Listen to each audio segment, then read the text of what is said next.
Welcome to Blooming Wand, your home for grounded spiritual content. I'm Emily O'Neill, evidential psychic medium, intuitive healer, and coach. And the first thing I want to say is full moon blessings, friends, and welcome to the first of a three-part monthly series sharing the top 3 themes that consistently emerge in my readings, mentoring sessions, and 5 years of full and new moon tarot curated insights. If you've been with me for the last 5 years, you know that on every full and new moon, I have pulled tarot cards or oracle cards to cultivate some insights around self-care and spirituality based off their symbolic imagery. And I went through 5 years of newsletters. A lot of content was created, and I'll admit that doing so is not too hard. And in the last year, I really started to feel like, gosh, you've been saying some of the same things over and over and over. And it turns out that was true. And I realized that not just in writing my newsletters or creating podcasts or YouTube episodes that these themes were emerging, but it was also emerging in my work with my clients. And the top 3 themes are understanding what's essential, boundaries, and limiting beliefs. And this month's theme is going to be about understanding your essential needs. So let's dive in. What if the key to a fulfilling life wasn't about aspiring for more, but in understanding what truly matters? In our fast-paced world of endless choices and distractions, the ability to identify what is essential is both helpful and transformative.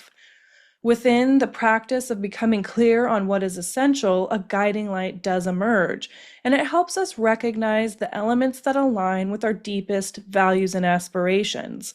And this allows our authentic selves to bloom naturally and in alignment with our inner North Star. It helps us to find our inner compass. Simply put, when we seek clarity in what truly matters, an opportunity to move with our intuition emerges. That's a new word. I think I just made it up. Anyway, so I know for me, when I'm connected to what's essential, I'm more in alignment with my intuitive self. And that feels like flow. When I'm not paying attention to what's essential, or I'm maybe not understanding what's essential to me, I feel like I'm pushing hard, working hard, almost like things are more stressful, there's tension, I feel inner conflict.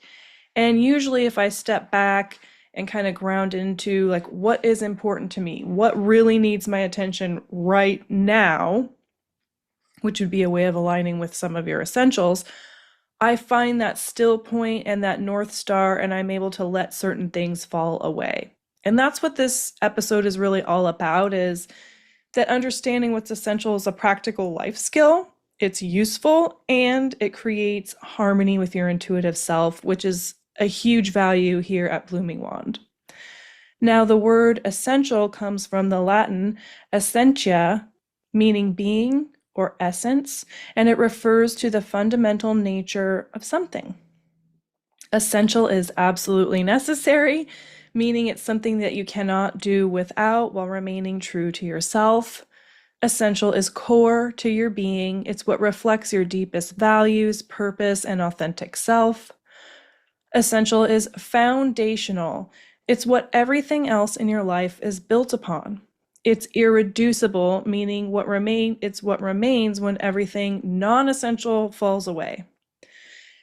So when I was writing this and thinking about what's essential and kind of looking at it through the lens of my personal experience, something really struck me. And it was that we have smartphones and computers and streaming services and all of this stuff that learns who we are and what we like, right? And then we get targeted ads or messages or content flowed towards us that makes us think certain things. And, there's all kinds of ways to look at that. I don't like to think of things in absolutes like good or bad, but one of the things that came to me was the internet knows I am a middle-aged perimenopausal woman. And so I started to feel nervous about my health, and I was like, gosh, you're healthy, you're doing really well. you take pretty good care of yourself. You do the things that you know you need to do for your body because that's essential to me and actually to the work that I do with clients. Taking care of myself is important to this work. Plus, it just makes me feel good. But I thought, where is that coming from? And I realized I was getting so many ads about like, you need to get a weighted vest when you walk. You need to take certain vitamins to be healthy as a middle-aged person. You really need to be doing XYZ and buying these products to optimize your level of health and to stay strong. And here's all these protein-packed, fiber-dense recipes you should be eating. And I was like, oh my gosh, I'm gonna have to change everything, or I'm not really gonna be a healthy middle-aged person. And then I I took a step back, and I took that step back because I was working on this episode and writing and thinking about it, and I was like, Em, you're pretty healthy. You feel good. You feel fulfilled. You enjoy your self-care practices, which include food and drinking water and exercise.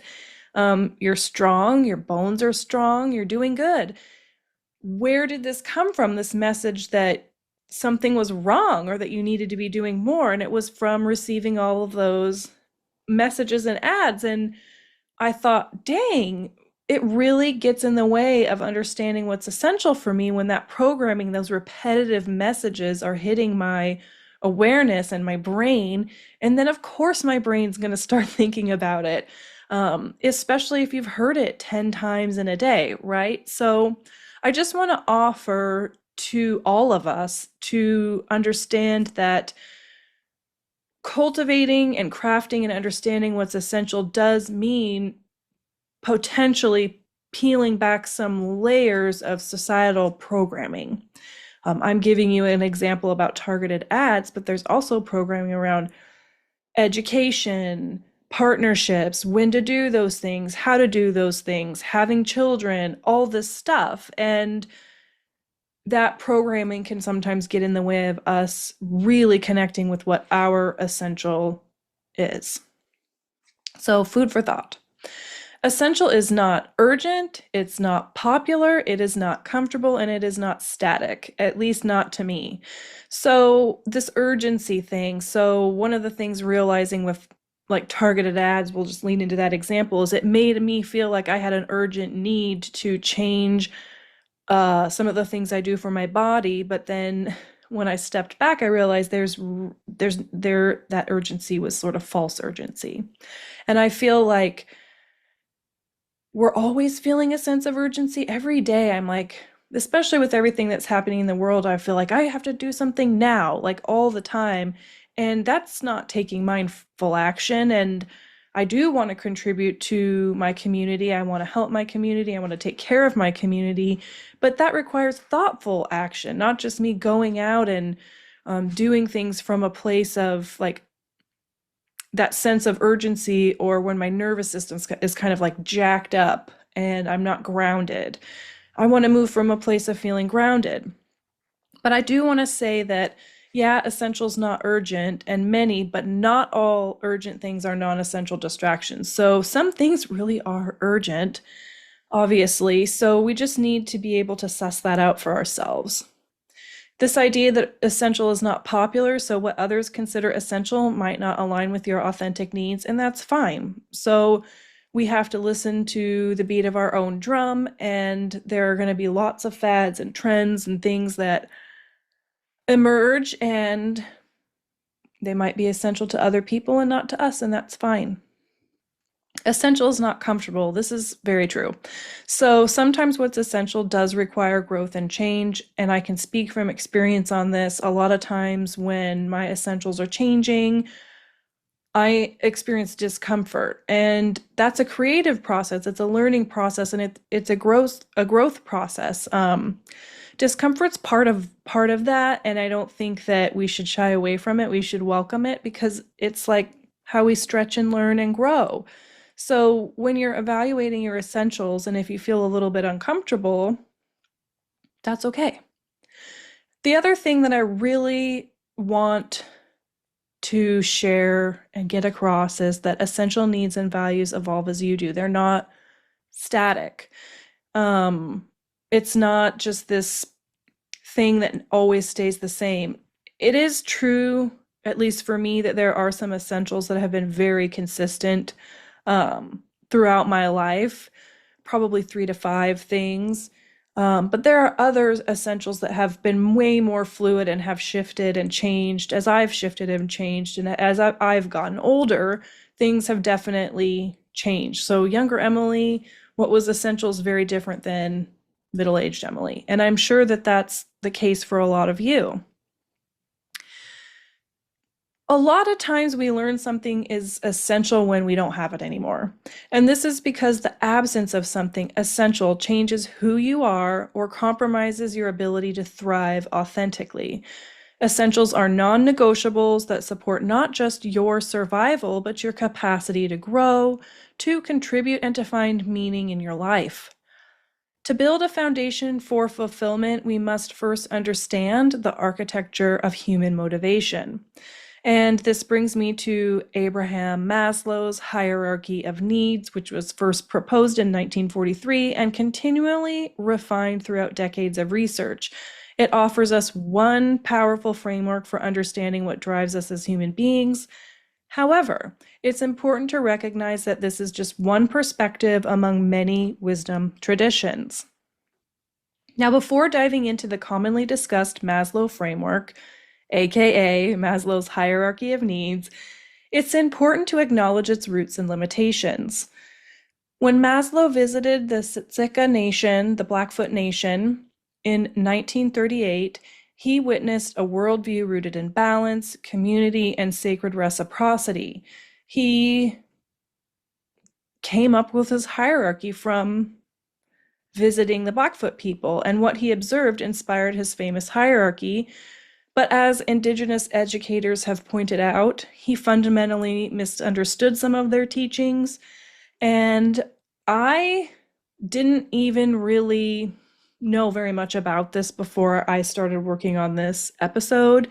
And I want to point out an account I came across on Instagram that really got me diving lots more deeply into this. And it's the Instagram page Sacred Relatives. And they illuminated this perspective that the Maslow hierarchy was inspired by the Blackfoot people, but that the Blackfoot people never viewed essential needs or human needs as a hierarchy at all. And it was from this Instagram post from Sacred Relatives that I dove more deeply into that idea. And it really has informed this episode, so I want to give them credit for that. In Siksika or Blackfoot thought, well-being is not a ladder. It's a circle. And you begin life with gifts, and you're expected to develop them, not for personal gain, but for your people. And this model emphasizes self-actualization as sort of foundational to everything. And you start out in this world with inherent gifts and potential. It's just part of who you are. It also emphasizes community and cultural perpetuity. So individual well-being is inseparable from collective flourishing. And I don't know about you, but that's not how I was raised. When you're raised in America and in the systems that we have here, it's very individualistic. It's very pull yourself up by your bootstraps. Don't be a burden on other people. Earn your way. And while I wouldn't say that that's inherently, quote, bad or wrong, it does lack a certain truth, which is that we're all connected and we need each other and we can't do everything on our own. And as I've aged and gotten older, I have seen the value of this belief that we are all one, we're connected, we aren't meant to do everything on our own. We can do a lot on our own, but we can't really do everything on our own. We need systems of support and mutual aid, all those things. And it's true that individual well-being is truly inseparable from the collective. The other thing that the Blackfoot model emphasizes is sacred reciprocity. And this is an idea that I learned about from reading Breeding Sweetgrass. and other books by indigenous authors, this idea of reciprocity. And it's what you receive, you give back to maintain balance. And mm, the giving and receiving isn't like a tit for tat. That's not it. It means when we kind of move with this idea of giving and receiving in an intuitive feeling and sensing way. We're not keeping a scoreboard or a chart or anything like that. When someone openly gives to us, we openly receive it. When we see a need that we know that we can help fulfill, we meet that need. And I feel like that's kind of how that reciprocity works. And I feel like for those of us raised in the United States, this idea of reciprocity is not something that's embedded in our culture.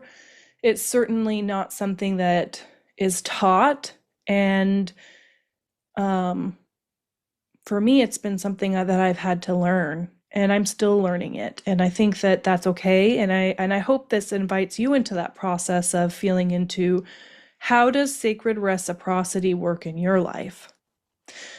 The other thing that the Blackfoot model emphasizes is things are circular rather than hierarchical, which again is not something that I have come to understand, or I've just recently come to like really start to explore within my personal experiences. I'm thinking back to my Psychology 101 class in college when we talked about the Maslow hierarchy of needs, and I really thought of it as a literal ladder. This comes before that. It's like progressive. But then life taught me, like, no, it's not a hierarchy. All of these things are all happening at once, oftentimes. So, this idea that our needs are circular, not hierarchical, it's like a web, and all aspects of well being are interconnected and simultaneous.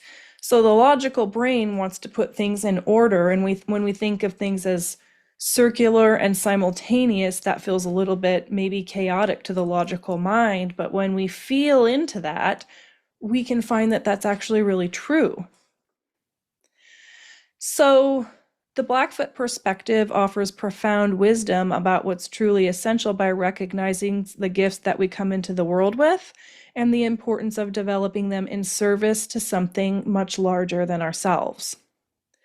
Now, diving into Maslow's Western framework, we know that there are 5 levels of essential needs. And this is what most of us think about when we think about essential needs, is this hierarchy of needs.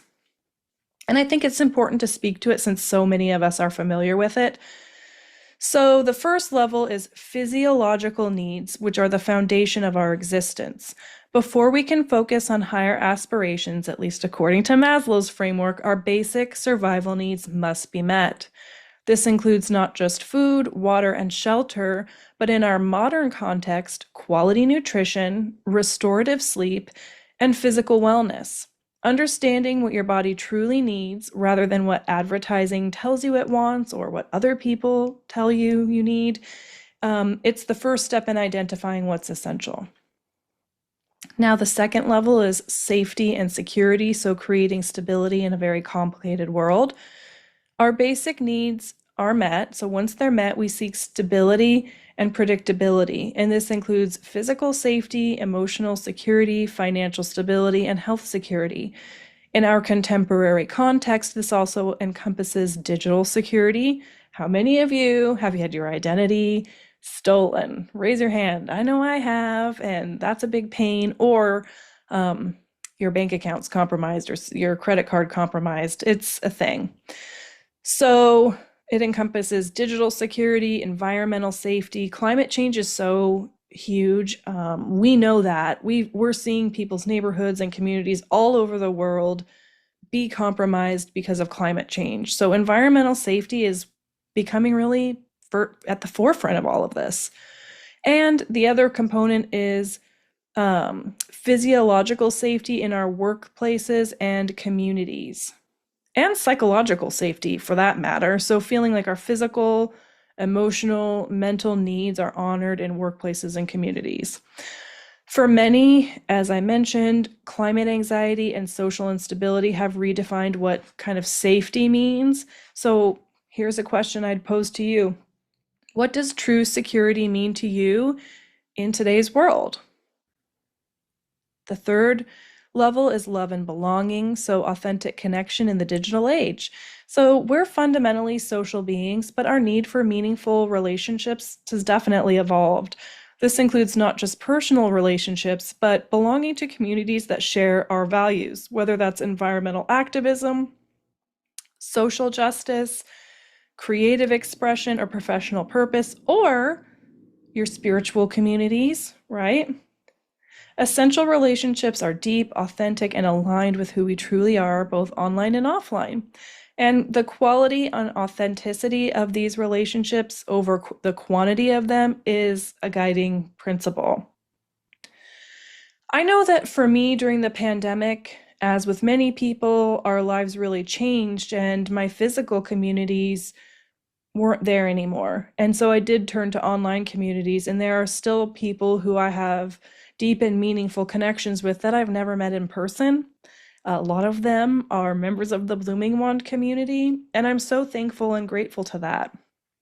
So I don't really think of in-person connections as being better than online ones. I think we need a blend of all things, a blend of both. The fourth level in the hierarchy of needs is esteem and recognition. So, redefining and understanding what success and achievement means to us.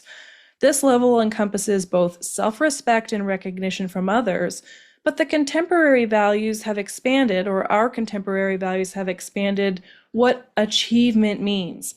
For many, especially younger generation, true esteem comes from making a positive impact, living according to personal values, and contributing to something larger than oneself.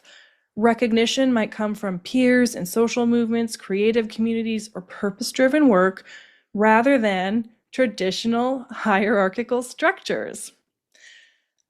I feel like this has really hit home for me because when I worked in the corporate world, which is very hierarchical, I found the most meaning not in the promotions that I got, and I got some, but it was in the meaning behind the work. I felt so fulfilled in the work that I did. It was in healthcare information systems and technology, which might seem like what, but if those systems aren't up and running, doctors can't see patients. So I found a lot of meaning in making sure that those systems were top notch, knowing it had a direct impact on the community in which I lived, on patient care, on people who weren't feeling good and needing to go to the doctor, or people who were expecting a baby, or people who had just been injured and needed to go to the urgent care and things like that. So I can say with a full heart that the raises and the promotions and the money didn't mean as much to me as the meaning behind the work that I was doing. And, you know, I feel like I'm not the only one to feel that way. I can tell you that generations above me, especially, I don't want to overgeneralize, but a lot of the men that I worked with, they really liked the money and they really liked the status. And not that they didn't have passion or care for the work that they did, but I feel like that was sort of above um, the sort of purpose behind the work that we were all doing. I did notice that in some of the older generations, which is not a criticism, just an observation based off my personal experience. And I just remember thinking, like, I don't know, that didn't vibe with me.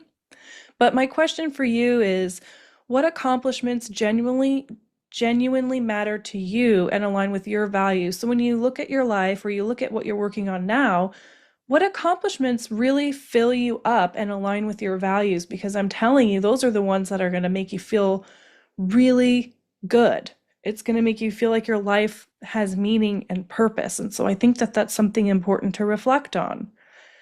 Now, the fifth level, which is sort of, right, if we're comparing this to the Blackfoot perspective, this would be the opposite. So they're thinking about Maslow's hierarchies, putting this at the sort of top of the pyramid, so to speak, is self-actualization and purpose-driven fulfillment. At the highest level of Maslow's hierarchy, we seek to fulfill our unique potential, but this is increasingly including how our personal growth contributes to collective well being. And modern self actualization often involves environmental stewardship, social responsibility, and using our talents to address global challenges or community challenges. So you can see how Maslow's framework has some meaning. It's good, but if we can take that framework and think of it like as circular, so these things aren't 1 through 5, but they're kind of in a web all together. And when we look at it, maybe from our life's perspective, you can see how you've probably been touching on many of these components at the same time in your life, that it wasn't one before the other, right? It wasn't this linear process. And I know that from crafting this episode, I'm like, yep, I can really resonate with that. That feels true to me. I wonder if it does to you as well. So, unlike the hierarchy proposed by Maslow, I think many of us are finding that human needs are fluid and interconnected. You might pursue multiple levels simultaneously or find that certain needs become more important during different life phases. The key is recognizing which needs are essential for you right now. What's essential varies significantly between individuals, cultures, and generations. In more collective societies, belonging and community needs might take precedent over individual achievement. Similarly, different generations bring unique perspectives. So this got me thinking about like Gen Z and millennial priorities. And I just found out I'm what they call an elder millennial. I was born in 1981, so uh, that's interesting to me. I don't know about these generation labels. I think sometimes they're kind of helpful, and I think maybe there is something to themes in generations, but I also don't hold that too firmly. But for the purposes of this discussion, Gen Z and millennial priorities, from my perspective, have been environmental responsibility as a fundamental need for physiological well being, purpose driven work that aligns with personal values, not just financial security, digital wellness, and authentic connection in an increasingly virtual world. Mental health awareness is essential rather than optional. We're more open about our mental health needs and the needs for support around that and how vital that is to our communities. Social justice and equity are core to personal fulfillment. I know that for me, that's true. I think that that's becoming true across generations, but that's just my thought. So, modern psychologists have expanded the original Maslow hierarchy to now include some other things: cognitive needs, the drive to understand, explore, and learn; aesthetic needs, the appreciation of beauty, balance, and creativity; transcendence needs, helping others achieve their potential and connecting to something greater than themselves; environmental stewardship, the need to live in harmony with our planet and ensure a sustainable future; digital balance, the need for authentic human connection while navigating technology mindfully; purposeful impact, the need for one's work and life to contribute meaningfully to society; collective well being, the understanding that individual fulfillment is interconnected with community and global health; and adaptability and resilience, the need to develop skills for thriving in a rapidly changing world. So I'll admit that on my spiritual journey, there have been times where I've gotten to the point where like nothing matters, right? I think a lot of us have gotten to that point at some point in our lives, but sort of like, what's the point? None of this matters. There's still famine, there's still war, there's all of this stuff going on. So, why even try? And I totally get that. But the anecdote for me to that way of thinking is I wouldn't look at the trees and say they held no meaning. I wouldn't. We have poetry, we have art, we have these beautiful things. We have the people that we love and that love us back. And that's where that connection to community and the connection to something beyond ourselves can be helpful into bringing meaning into our lives. And I do think that that's an essential need. I think without that, we can become really nihilistic, which there's nothing wrong with that, other than it can make life kind of hard to live when we live in that mindset for too long. So I'm curious in your spiritual practices, like looking at through that lens, what your needs are and how some of the beliefs that you formed in terms of your spirituality are actually essential to you. That's something that I think about a lot, a lot, a lot. Now, let's kind of integrate these wisdom traditions that we've been talking about so that you can explore your essential path. So, both the Six or Blackfoot circular model and Maslow's hierarchical framework offer valuable insights into what's essential for human flourishing.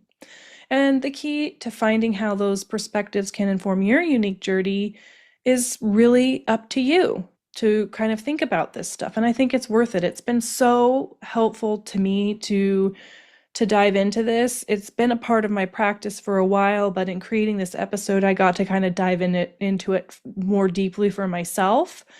I'm always doing this work shoulder to shoulder and alongside of you. I try to create these episodes with you knowing that I'm exploring this too. And I don't have all the answers and I don't know everything, but I do share my thoughts with the idea that we can have some conversation and idea sharing around this. So I feel like integrating some of this information can help you prioritize with purpose, because when you understand what's essential and which level of needs you're currently focused on or which needs you're focused on, you can make decisions that truly support your well-being. You can distinguish between what's urgent or appealing and what's genuinely necessary for your authentic growth and intuitive blooming. It helps us or you to release unproductive attachments. So understanding what's essential helps you identify the difference between what you think you need and what you actually need. And many of us carry attachments to things, to relationships or goals that seemed important but don't align with our essential needs. And this framework helps us to lovingly release what no longer serves our core being, creating space for what wants to bloom. The other thing it can do is it welcomes clarity and peace through values alignment. When your actions align with your essential needs and your contemporary values, whether that's environmental responsibility, social justice, purposeful work, you experience less internal conflict. So when we don't know what our essential needs are and we're just kind of operating on autopilot, we can get pulled in directions that we didn't mean to and maybe find ourselves not feeling fulfilled. So these essentials become a North Star or inner compass. And I feel like everything can kind of flow from that. This alignment, it's going to help you to sort of grow and find your confidence. That's another thing that it's done for me. I will say that a lot of people that I work with are in jobs or looking for jobs and, kind of in that space of I need to make money to live. And that's true. But I want to add that I can find meaningful work to pay my bills, like kind of reframing that into like, if I'm going to be at a job, what's a job that I can find fulfilling?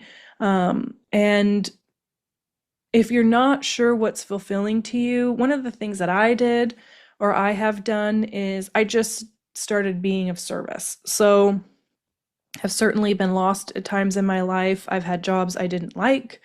I do think this is part of the essential needs journey. And what helped me to attune to what filled me up was I would just go volunteer at a place that I like either wanted to work at or just it was related to an interest of mine that included the local historical museum. It's included the local school system.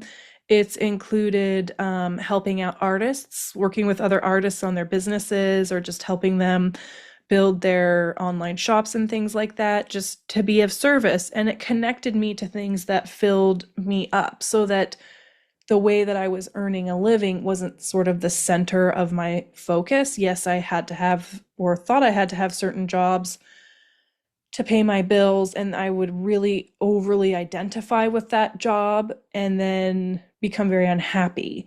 So there's a little bit of a dance there. And as I didn't center the work that I was doing and looked at that as a part of my experience and a part of who I was, things really started to feel a lot better to me. And I actually was able to find work and align with work that was more fulfilling. And like I said, essentials is we're constantly reevaluating this. And I know that I've offered a lot of content around that, but and information around it, but it's a process. And like I said, some of it's going to be uncomfortable and some of it's going to be a learning experience and a process of um, figuring out if some of the things that you're telling yourself are things that you're really wanting to tell yourself, or if they're voices that have been, it's like something you were taught that maybe it doesn't feel good to you. So the other reason I think this is important is because it helps us to cultivate holistic fulfillment. And I think that that's what I was trying to talk about just a second ago. So unlike superficial pleasures that fade quickly, fulfillment based on meeting your essential needs while contributing to something larger than yourself creates lasting satisfaction and meaning. And this might include pursuing work that aligns with your values, building relationships that support both personal and social change, or developing lifestyle practice that honor both your well-being and environmental sustainability. But when you live this way, your life becomes a natural expression of who you're always meant to be. Now, I wasn't going to do all of this and not provide some questions for reflection or journal prompts. There are quite a few, there's 11. Don't feel like you have to answer them all. Just know that these will be available on my website at bloomingwand.com on my blog. If you get the newsletter, which you can also sign up for on my website, bloomingwand.com, you're going to already have these, a link to that blog and these questions. So this is just a way or pathway to get you kind of thinking about this stuff. Choose the ones that resonate with you. Don't feel like you have to do them all. But as you consider what's essential in your life, ask yourself some of these questions. For example, what gifts did you come into this world with? So following the Blackfoot perspective, what inherent talents or qualities feel like they're just part of who you are? How might your gifts serve something larger than yourself? So how might developing your potential contribute to your community, your environment, or collective well-being, or just contribute to your well-being? So how about this? Do you view your growth as linear or circular? Are you trying to climb towards fulfillment, or can you embrace a more balanced, interconnected approach to your well-being? What are your true essentials versus your perceived needs? What do I think I need that might actually be wants, habits, or social expectations? What level of needs demand your attention right now? So this is really super helpful. There was a time in my life where I was very much like, I needed to pay the bills. I just needed some jobs. I needed to get health care. And those were my essentials. And having that clarity helped me to channel my energy to do the things that I needed to do at that time. As I've gotten older and my foundations have become stronger, I have been able to shift some of those essentials so that 100% of my energy wasn't really going to basically survival. And because of that, I was able to expand into some other areas of my essential needs. But I'll say to you this, even when I was in what I call survival mode, I was still tending to other parts of my essential needs. So one of the things for me was laughter, was developing good working relationships with the people. I had 3 jobs at the time with the people that I was working with, and just learning to laugh and enjoy each other's company was really helpful to me. We shared ideas, we worked together shoulder to shoulder, and that's when I realized that it feels good to be able to work really well with other people, and that, yeah, the jobs were hard, but the community was so important. So I just share that with you because I think we've all been there. What demands my attention right now? That's a really great question to help you hone your focus on where you can place your attention today in terms of what's essential. What would remain if you stripped away everything that was non-essential? So sort of the opposite of the other question. So what's going on that maybe isn't really essential to you? And sometimes that takes some thinking, because I know that I get this idea that certain things are essential just because of societal programming and the internet making me think things. And then I realize, like, oh my gosh, that was just, I'm getting that programming in my brain. Like, that's not something I really feel is essential to me. This is another really good question. How can you distinguish between urgent and essential? What feels pressing in my life right now, and how much of it actually aligns with my deepest values and needs? Another question for you. How do your values align with contemporary challenges? How might your essential needs include responding to climate change, social justice, or other global issues that matter to you? What does purposeful impact look like in your life? How can your work and your relationships and daily choices contribute to personal fulfillment and collective well-being? How might you balance digital connection with authentic relationship? What does genuine belonging look like in our interconnected but often fragmented world? What legacy do you want to create? How do your essential needs connect to the kind of world you want to help create for future generations? So, I want you to remember that honoring what's essential is not a destination, but a continuous process of intuitive blooming, and that as you grow and change, so too will your understanding of what matters most. The goal isn't to achieve perfect clarity once and for all, but to cultivate an ongoing relationship with your essential self, allowing your authentic nature to unfold naturally while letting your intuition guide you. Contemplating what's essential in my life has been incredibly valuable. The most surprising thing about this work is that I can now see how my essentials have shifted over time.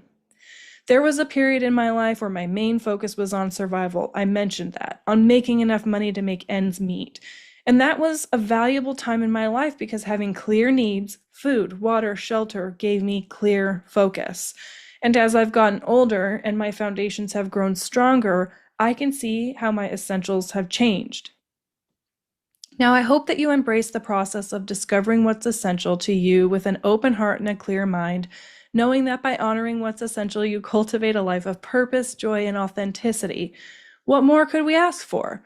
And that your journey of self-discovery becomes not just a personal transformation, but a gift to everyone whose life that you touch. It really is. And I want to share with you, I wrote a blessing that I say to myself and that I offer to you to honor what's essential. I love prayers. I love blessings. I think they're a wonderful way to just incorporate this idea, particularly in this case, of what's essential into our lives. And so I offer it to you now. So here is a blessing to honor what is essential. May you embrace the journey of self-discovery, seeking clarity in what truly matters. May you trust your intuition to guide you in recognizing the essential elements that align with your deepest values and aspirations. May you release attachments to distractions and welcome the clarity and peace that comes from prioritizing what brings genuine fulfillment to your life. May you embrace this process with an open heart and clear mind, knowing that by honoring what is essential, you cultivate a life of purpose, joy, and authenticity, and so it is. Lastly, I want to let you know that I created an essential self worksheet. I love a good worksheet because we covered so much, but how do we apply this into our day-to-day life? Like, how do we distill this entire discussion into practical action? Well, that's what the worksheet is for. It's a timeless tool for reconnecting with your authentic self during transitions and transformations, and it can be used whenever you find yourself in transition, feeling disconnected from your authentic self, or simply wanting to realign with what truly matters. You can download this at bloomingwand.com, click explore, go to my freebies page, and it's a PDF worksheet you can download. It'll go right to your email. It's free. It's my gift to you in support of this 3-month series. If you're not getting the newsletter, I invite you to sign up for it at bloomingwand.com. Don't forget to like and subscribe to wherever you are listening to this episode on your favorite podcast streaming service or on YouTube. And I also just want to say that if you're getting the newsletter or you read the blog, I have a bibliography that I attached to this because I did refer to different resources just to brainstorm and stuff, and I thought you guys might like to know what those are. You can find that on the blog. Again, that's on my website. And I'm just so grateful that you're here. I look forward to next month where we're going to dive into limiting beliefs. And you know what I always say, get those journals out, take good care of yourselves, and I will see you soon.